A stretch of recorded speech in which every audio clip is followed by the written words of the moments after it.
A remarkable show of dissent against the invasion of Ukraine happening in the unlikeliest of places, Russian state TV. On Wednesday night, a Russian filmmaker said this to a pro-Putin anchor. The war in Ukraine paints a frightening picture, and we should be aware that it has a very oppressive influence on our society, emotional. This is Ukraine. Whatever your attitude may be, it is something to which we are bound by dozens and hundreds of ties. It is where the suffering of some innocents is no compensation for the suffering of other innocents. Out front now, Katerina Khodorkadze, news director and anchor at TV Rain, an independent Russian outlet that says it was shut down by the government. And Katerina, I really appreciate your time.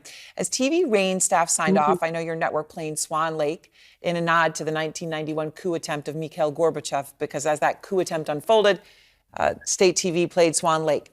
And that's how people knew that something was amiss, that something was wrong. And obviously, that was the statement that you all made when you were forced off the air in light of these new laws, right, that could put someone in prison for 15 years for even calling this a war.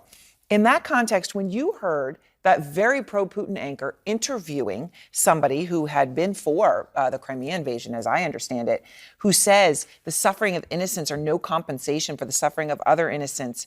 The war, calling it a war, is a frightening picture. We should be aware it has an oppressive influence on our society.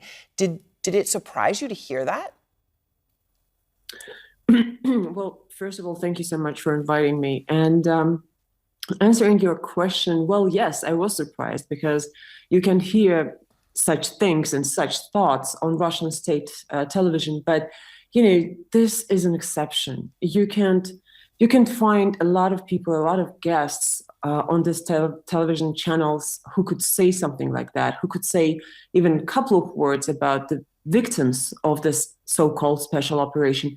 Mainly, they go on with this terrible propaganda, claiming that there are Nazis sitting in Kiev, that Zelensky and other people who are now on the front line, that they are fascists trying to kill Russians in Donbass. And they are, going on with this myth, terrible fake, that NATO is a threat to Russia, and Ukraine, together with NATO, are trying to destroy Russian Federation with a nuclear weapon or biological weapon, or such terrible fakes that they're trying to spread, and people really believe it. Not everyone in Russia, definitely not, but there are a lot of millions, I suppose, who still watch television, who come back home from work, and they automatically they just switch on this propaganda channels, and they really trust these guys. So, and you talk about, these absolutely untrue, propaganda that they put out there. After Russian airstrikes damaged that maternity ward in Mariupol this week, the AP published pictures, and I know you saw these, Katerina, of course, of a pregnant woman injured by the attack. So then the Russian embassy in London puts out her picture, and Twitter eventually deleted these tweets, but says these photos are staged, that she was an actress, that she was, I guess, pretending to be pregnant, pretending to be there, basically that this was all staged, that they didn't hurt anybody. That's a lie. She was pregnant. She has actually since given birth to a baby girl named Veronica. I'm going to show you. There she is. Images captured by the AP again, showing her with that new baby there in Mariupol, debunking what the Russians were claiming.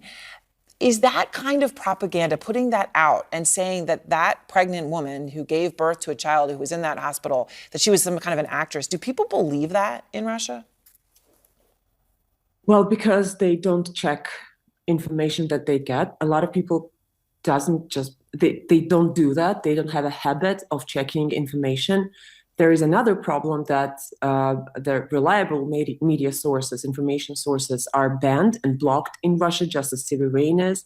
People are searching right now. I'm personally getting thousands of messages from people who are asking, begging for rebuilding of TV Rain, for example, or radio station Echo of Moscow, which was very influential as well, just to get some information, because people are exhausted, people are devastated and confused. They just cannot understand what's going on. And some of Russians just don't read in English. They don't understand where to go and they don't watch CNN or other reliable sources. So it's a real problem. And, it's it's getting me crazy when I just, every time I hear or see this kinds of fakes or propaganda. I remember that years ago when everything has started in 2014 in Ukraine, Russian state television, the first channel, has actually